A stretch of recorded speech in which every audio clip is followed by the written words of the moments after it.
Yun na magandang araw po sa inyong lahat, Luzon, Visayas, Mindanao, pati na rin po sa mga kababayan natin mga OFW.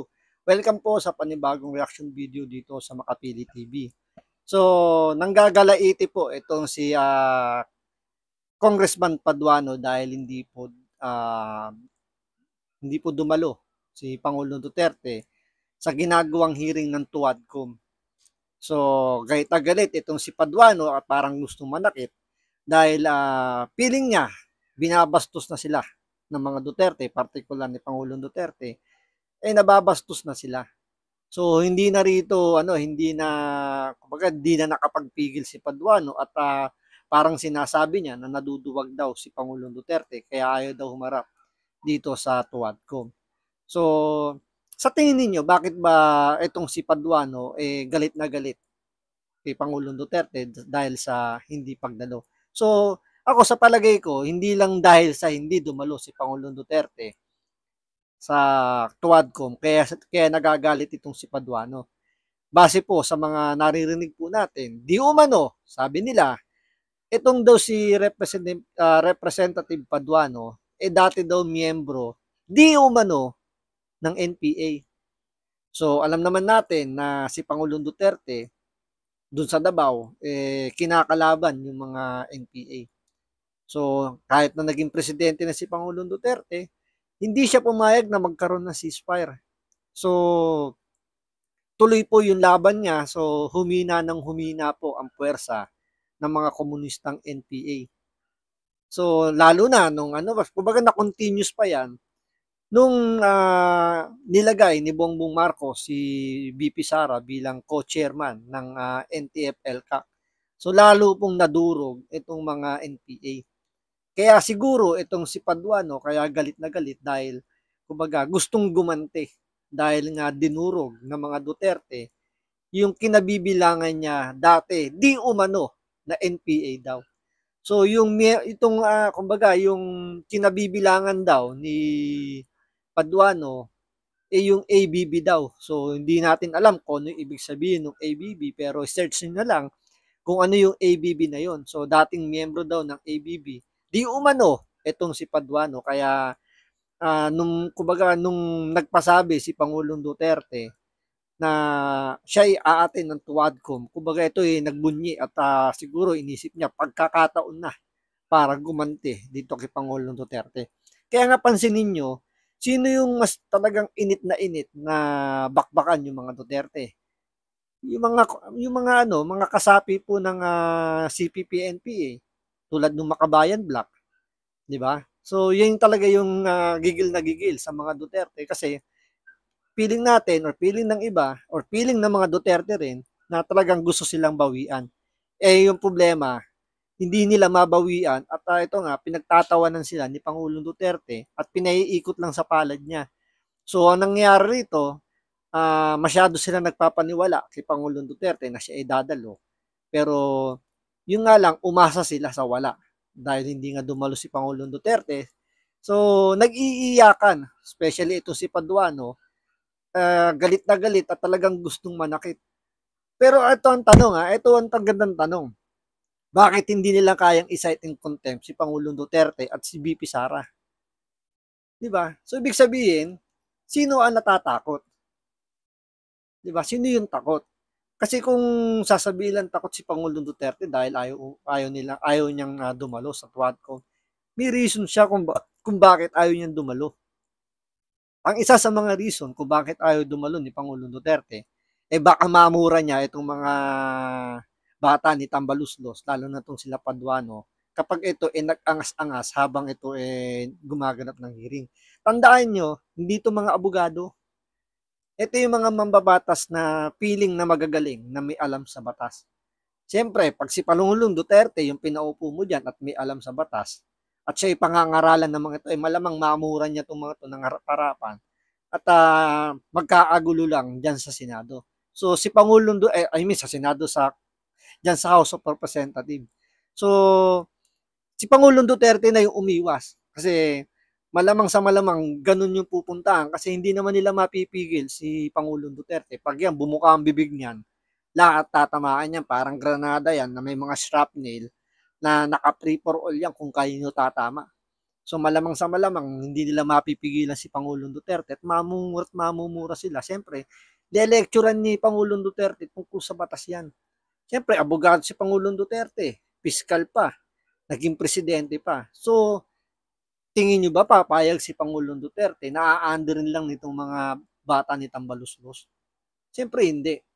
So, hindi nila mapipigil si Pangulong Duterte. At alam ni Pangulong Duterte na hindi rin siya mapipigilan. Kaya, sa piling po natin, minabuti na lang ni Pangulong Duterte na wag na munang dumalo or wag nang dumalo dyan sa quadrum kasi isa pa sa mga reason kung bakit hindi na rin dumalo si Pangulong Duterte. Kasi, dyan pa lang nahatulan na siya na guilty na si Pangulong Duterte. So, kahit ano pa yung sabihin niya, kahit anong explanation pa yung gawin niya dyan, tapos na yung laban. So, nagsasayang lang ng oras si Pangulong Duterte. Mas gusto niya lang niya sigurong matulog kaysa pumunta dyan na kumbaga dyan eh meron ng tapos na yung laban. May guilty verdict na kay Pangulong Duterte. Pero, ang tanong, kahit na sila eh sigurado na si Pangulong Duterte ay guilty. Ang tanong, bakit wala pa silang sinasampang kaso kay Pangulong Duterte? Kasi part din ito ng propaganda. Propaganda na kailangang umabot to hanggang 2028 dahil nga si VP Sara yung pinakasolido na talagang malaki yung posibilidad na tumakbo bilang presidente na makakalaban ni Tambaluslos. Ngayon, kung si VP Sara ang tatakbong presidente, walang panama si Tambaluslos. So, kawawa itong mga bata na may iwanan ni Tambaluslos kasi wala nang kakabitan itong mga to.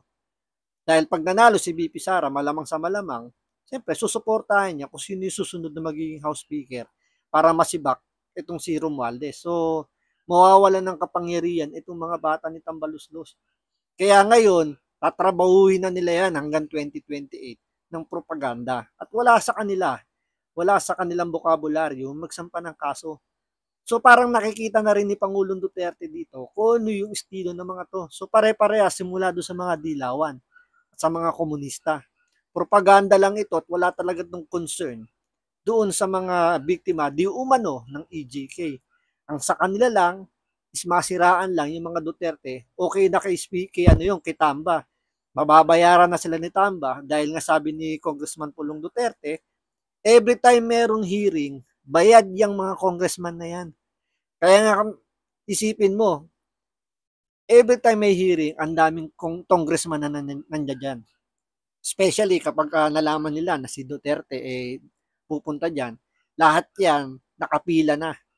Lahat yan nakasahod na yung mga kamay kung sino yung mga magtatanong. Dahil siyempre, every time magtatanong yan, sigurado na may additional budget ng matatanggap.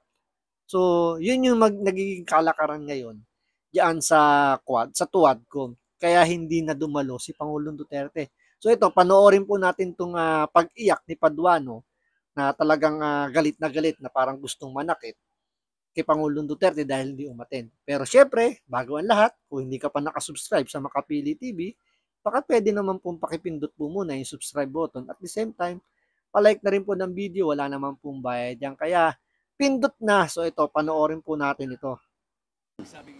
The invitation that was sent to the former president and was answered by Attorney Delga was before the presence of the former president in the Senate.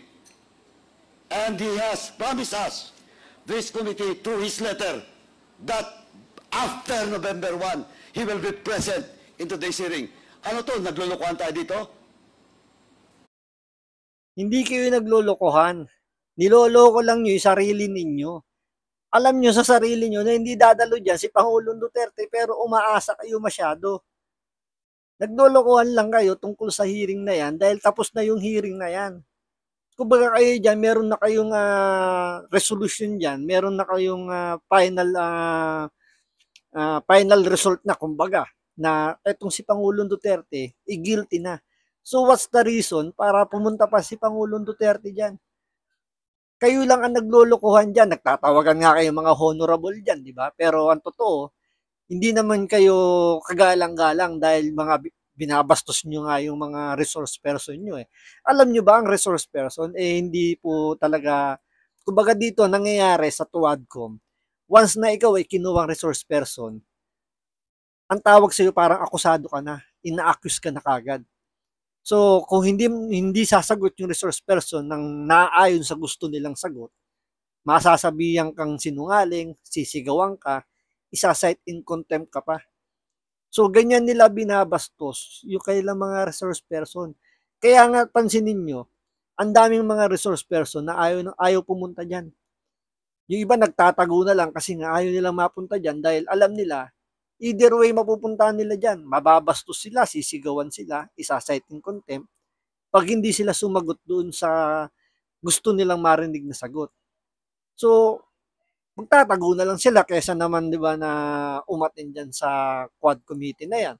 Tingnan niyo nga yung estilo nito nila Paduano.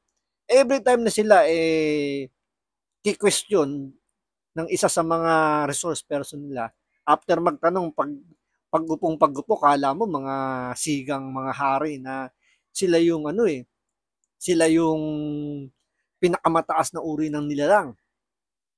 'Di ba? Mabuti pa yung panahon ni Pinoy eh. Kay Pinoy, sinabi niya, kayo ang boss ko. Diba? Ibig sabihin, mas mataas yung mga tao kaysa sa presidente. Nung panahon ni Pangulong Duterte, ano sabi niya? Trabahante lang kami. Kayo yung nagpapasahod sa amin. Pero sa panahon ni Bongbong Marcos, aba, hindi. Sila yung mga Panginoon. Yung Panginoon na yun, pag may birthday, may concert ng Duran-Duran, nanonood ng F1 racing, yung mga congressman natin, ito, sinisigaw-sigawan, binabastos-bastos lang ang mga resource person na hindi naman yun mga akusado. Pinapakita lang talaga dito or napapakita lang lalo dito kung anong ugali meron yung mga mambabatas natin ngayon. Yung mga congressman na binuto nyo, ayan, yung mga estilo nila. Sa tingin nyo ba dapat pa bang umulit yung mga yan? Well, nasa inyo yan. Yung iba dyan, mga kongresista ng mga distrito, nasa inyo yan. Kung gusto nyo tanggapin yung mga congressman na yan pa rin, bahala kayo sa buhay nyo, congressman nyo yan. So, dito lang talaga na nakakatawa lang na itong mga congressman, naglolokohan na lang na hindi nila kumbaga hindi nila nare-realize na pinaiikot na lang sila ni Pangulong Duterte sa palad nila. At kaya tingnan nyo ngayon, sino ang mas galit na galit? Sila. Well, in fact, I will not discuss and argue with our colleague, Congressman Kit Flores, with regards to the content of this second letter. But, malinaw po, Mr. Chairman, na naglulukuhan tayo dito. Naglulukuhan tayo dito because the first letter promised us that he will be present after November 1. Kung hindi tayo naglulukuhan dito, kaya nga may kasabihan, di ba? Promise are made to be broken. Paano pa naging kongresista to kung hindi nila naririnig yung mga ganong kasabihan? Knowing President Duterte, sa bagay, mahirap kasing hulaan yung mga tirada ni Pangulong Duterte. Hindi mo alam kung kailan niya nagbibiro or kung magbiro man yan, talagang may laman. Pero dito kasi, kumbaga rito dahil sa galit or sa discarding ginagawa ni Pangulong Duterte, mas nakikita natin ngayon kung anong karakter ng mga representative natin. Yung mga representative na binoboto natin, mas nakikita natin ngayon kung anong klaseng karakter meron sila. Yan yung mga karakter na masyadong mataas ang tingin sa sarili. Na tayo nagpapasweldo sa mga congressman na yan. Pero makikita mo yung ugali rito kung mambastos sila ng mga resource person. Kahit sabihin na natin na kasi kung isipin nyo, yung mga resource person yan, sabihin mo akusado man yan, hindi pa naman guilty yung mga yan. Ang pwede lang magsabing guilty dyan, yung korte, hindi sila. Pero dahil sa Tuadcom na yan, parang nalalasing sila sa kapangyarihan, sila na yung humahatol. Sasabihan kang sinungaling, ipakukulong ka na walang kaso, ganyan nila inaabuso yung kapangyarihan nila. Nakikita na natin yung ugali nila dahil sa mga Duterte, particular kay Pangulong Duterte, dumitaw yung tunay na ugali nitong mga congressman na to. Kaya nga nasa sa atin yan kung itong mga congressman na to, lalo na si Paduano, ito ano to, party list representative to, congressman ng isang party list. So maliit na boto lang ang nakakuha niyan pero nakalusot.